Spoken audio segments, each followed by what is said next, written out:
Bharat electronics limited में, वैसे उनको नियुक्त नहीं किया है ना, लोगों ने चुनकर दिया है हेमंत सोरेन जी को। हेमंत सोरेन जी के पास बहुमत है, लोगों ने उनको चुन कर दिया है। अरविंद केजरीवाल लोगों ने चुना हुआ मुख्यमंत्री है। आप उनके साथ, या आपकी एजेंसी जो आपकी गुलाम बन गई है, जिस तरह से बर्ताव करती है, ये देश का लोकतंत्र नहीं है। ये तानाशाही से भी ऊपर चल रहा है ये देश। चंडीगढ़ में कल क्या हुआ आपने देखा ना। ये आपका लोकतंत्र है। 8 जो मतपत्रिका है वो आप डिस्क्वालीफाई करते हो। 8 क्योंकि आपको बीजेपी का मेयर को चुनकर लाना है। आपने तो सीता का अपहरण कर दिया राम भक्तों ने यहाँ चंडीगढ़ में। लोकशाही लोकतंत्र को हम पवित्र सीता का दर्जा देते हैं। अब तक तो सीता का हरण रावण करते थे, लेकिन आप अपने आप को राम भक्त मानने वाले लोग सीता का अपहरण करने लगे। वो अपहरण सीता का हमने चंडीगढ़ में देखा है, कल पूरे देश ने देखा है किस तरह का लोकतंत्र है।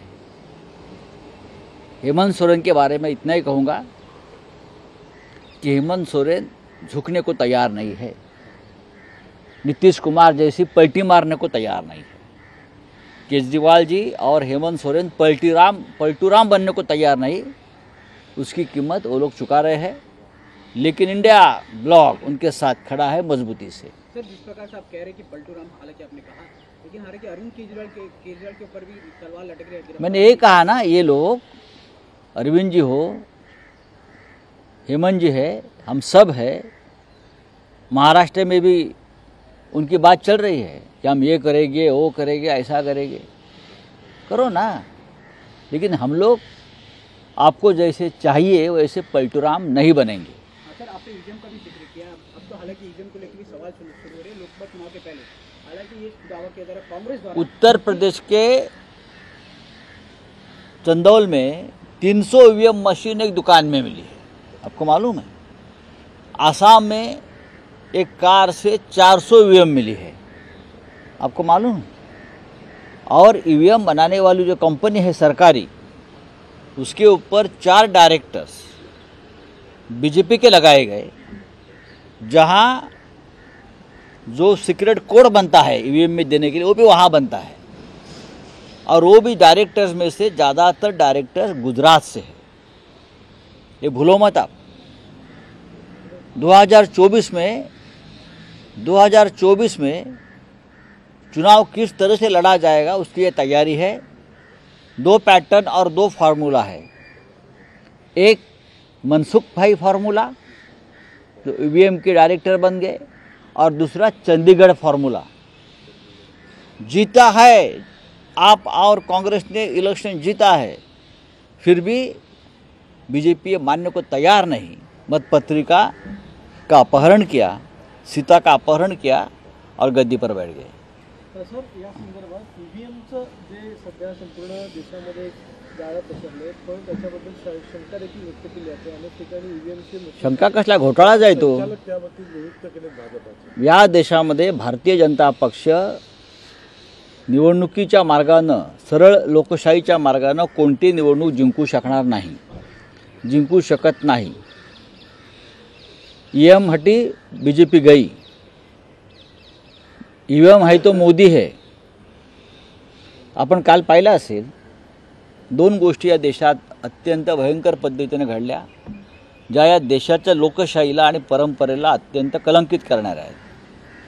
चंदीगड महापौर पदाच्या निवडणुकीत आप आणि काँग्रेसचं पूर्ण बहुमत असताना 20 आणि आप आणि बीजेपी मला वाटतं 14, आणि मतदान हे आप आणि काँग्रेसच्या युतीच्या बाजूने झालेले आहे 20 नगरसेवकांचे।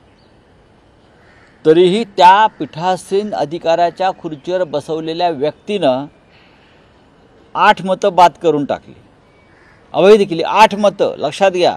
ज्या पद्धतीने जर राहुल नार्वेकरांनी आमचे आमदार अपात्र ठरवले ना, त्याच पद्धतीनं तोच फॉर्म्युला, तोच पॅटर्न, 8 मतं बाद केली आणि विजयी होत असलेल्या काँग्रेस आप युतीच्या महापौराला पराभूत दाखवून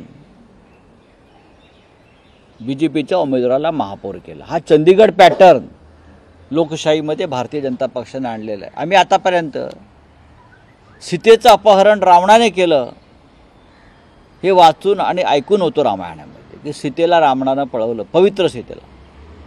पण चंदीगडमध्ये लोकशाही रूपी पवित्र सीतेचं अपहरण तथाकथित रामभक्तांनीच केलं. रामभक्तांनीच सीतेचं अपहरण केलं लोकशाही रूपी. या देशाने पाहिलं. हा चंदीगड पॅटर्न हे 2024च्या निवडणुकीच्या निकालानंतर सुद्धा वापरणार आहेत. अशा प्रकारे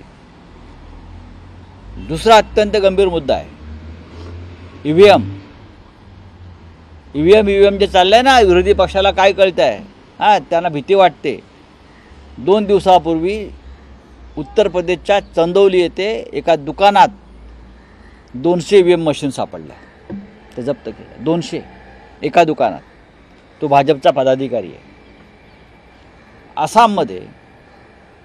आसाममध्ये सिलचर येथे 300पेक्षा जास्त ईव्हीएम मशीन एका ट्रकमध्ये सापडल्या. तो ट्रकसुद्धा भारतीय जनता पक्षाच्या तिकडल्या प्रमुख पदाधिकाऱ्याच्या नावावर आहे. लोकसभा निवडणुका जशा जवळ येतात तर तसा ईव्हीएम मशीन ठिकठिकाणी सापडत आहेत, लोक पकडून देत आहेत. हा काय खेळ आहे? त्याहीपेक्षा भयंकर ईव्हीएम बनवणारी जी कंपनी आहे, इलेक्ट्रॉनिक व्होटिंग मशीन बनवणारी कंपनी भारत इलेक्ट्रिकल लिमिटेड, हा सरकारी उपक्रम आहे. अत्यंत गुप्त पद्धतीने तिकडे काम केलं जातं. तिथे आतापर्यंत कधी राजकीय हस्तक्षेप नव्हता. संरक्षण विषयकसुद्धा अनेक कामं तिथे केली जातात. त्या BELच्या संचालकपदी जिथे ईव्हीएम बनवले जातं, भारतीय जनता पक्षाचे पदाधिकारी असलेले 4 संचालक प्रथमच नेमण्यात आले आणि त्यातले बहुसंख्य पदाधिकारी हे गुजरातचे आहेत. त्यातले एक राजकोटचे श्रीमान मनसुखभाई आहेत. हा मनसुखभाई पॅटर्न आता ईव्हीएममध्ये राबवला जातो आहे.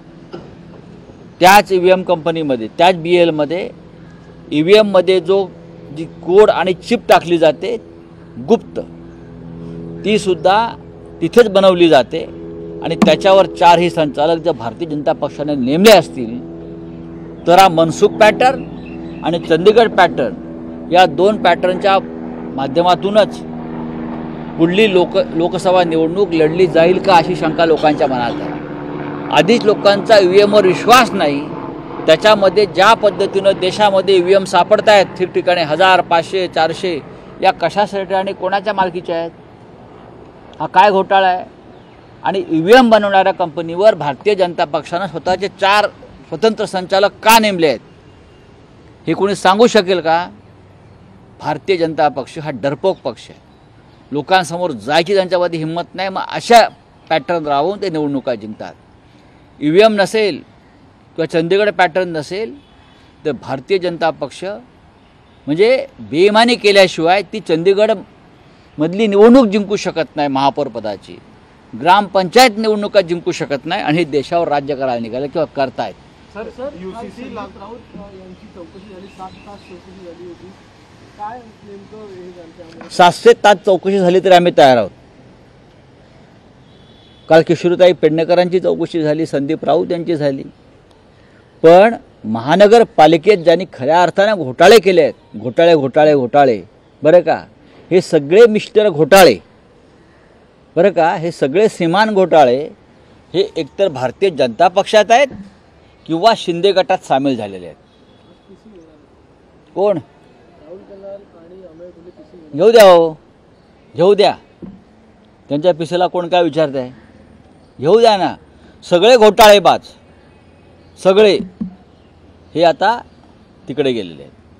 गेलेत की नाहीत घोटाळे करून? महापालिका कोणाच्या ताब्यात होती हेच वापरत होते ना महापालिका. आम्ही नव्हतं महापालिकेत. खिचडीच्या संदर्भातल्या ज्या कंपन्यांना कामं मिळत यादी जाहीर करा. त्यातले किती लोक आज त्या गटामध्ये किंवा तटामध्ये गेले आहेत ते जाहीर करा. हे फिसी घेणार उघडं करेन पूर्णपणे सगळ्यांना. आत्ता सांगतो मी,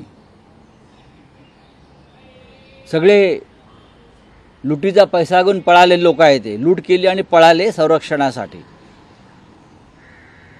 त्यांनी घेऊ द्या पीसी, मग हे सगळे चोर कंपनीचे सगळे वस्त्रहरण करतो आम्ही.